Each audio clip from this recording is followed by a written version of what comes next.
Friend, কেমন আছো তোমরা? আশা করি খুব ভালো আছো। আমিও খুব ভালো আছি। আজকে দিনটা ছিল পয়লা বৈশাখ। তো পয়লা বৈশাখে ছিল দিদিবাড়িতে নেমন্তন্ন। তো সেখানে আমি চলে এসেছি।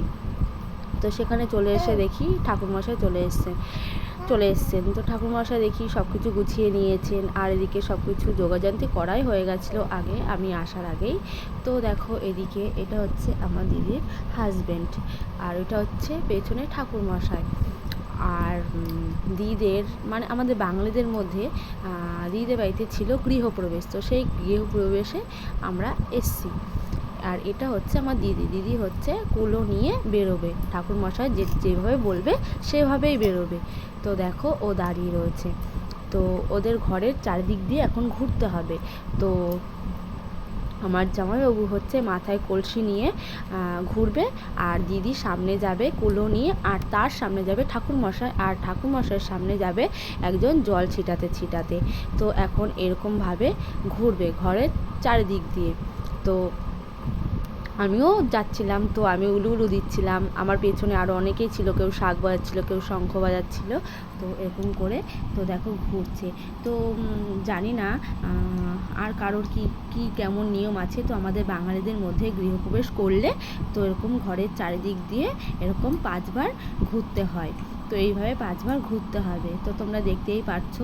আর জামাইবাবু ভীষণ কষ্ট হচ্ছিল, কারণ পুরো কলসিটা পুরো ভর্তি ছিল গঙ্গার জল। পুরো এক কলসি গঙ্গার জল নিয়ে এরকম ঘরের চারিদিক দিয়ে ঘুরছে। ঘোরার পরে আমরাও যাচ্ছিলাম। তো 5 পাক এইভাবেই ঘুরতে হবে। তো আমাদের বাঙালিদের এটা হচ্ছে নিয়ম। তো জানি না কার কী নিয়ম আছে। তো হয়তো অনেকের অনেক রকম নিয়ম থাকে। তো আমাদের নিয়ম হচ্ছে এটা, আমাদের ঘরের চারিদিক দিয়ে ঘুরতে হয়। তো দেখো, ঘোরা হয়ে গেছে, 5 পাক ঘোরা কমপ্লিট। তো এখন ঘুরে আসার পর ঘরে চলে আসা হয়েছে। তো সেখানে এসে এখন ঠাকুরমশাই বললেন যে যার মানে বাড়ির নামে পুজো হচ্ছে, তো সেই নামে তোমরা ঠাকুরের কাছে প্রার্থনা করো। তো দেখো, এদিকে দিদি আর এদিকে জামাইবাবু দুজনাই ঠাকুরের কাছে প্রার্থনা করছে, আর আমি একটু ভিডিও করছি। তো এই দেখো, আমাদের আবার আরেকটা নিয়ম আছে বাঙালিদের মধ্যে। তো ঘরের মধ্যে কই মাছ ছেড়ে দেওয়া হয়। তো কই মাছগুলো হচ্ছে, দেখো কি সুন্দর নড়াচড়া করছিল। আমার তো কই মাছগুলোকে খুব ভালো লাগছিল। 5টা কই মাছ ছিল, 5টা কই মাছ ঘরের মেঝেতে ছেড়ে দেওয়া হয়েছিল। তো আমরা বাঙালিরা মানে আমাদের মধ্যে এরকম ঘরের গৃহপ্রবেশ করলে ঘরের মধ্যে কই মাছ ছেড়ে দিতে হয়। তো এই কই মাছগুলোকে আবার জলে ছেড়ে দেবো, বাট আমরা 1 বছর কই মাছ খেতে পারবো না। আর এদিকে দেখো, যজ্ঞ করাও শুরু হয়ে গেছে। তো এত গরম পড়েছিল পয়লা বৈশাখের দিন, তো ঘরে থাকাই যাচ্ছিল না।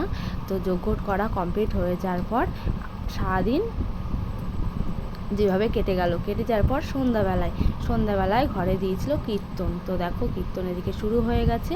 কীর্তন শুরু হয়ে যাওয়ার ফলে এদিকে আবার লুচির ব্যবস্থা আছে। তো আমরা লুচি খেতে থাকি। তো তোমরা চ্যানেলটিকে সাবস্ক্রাইব করতে থাকো।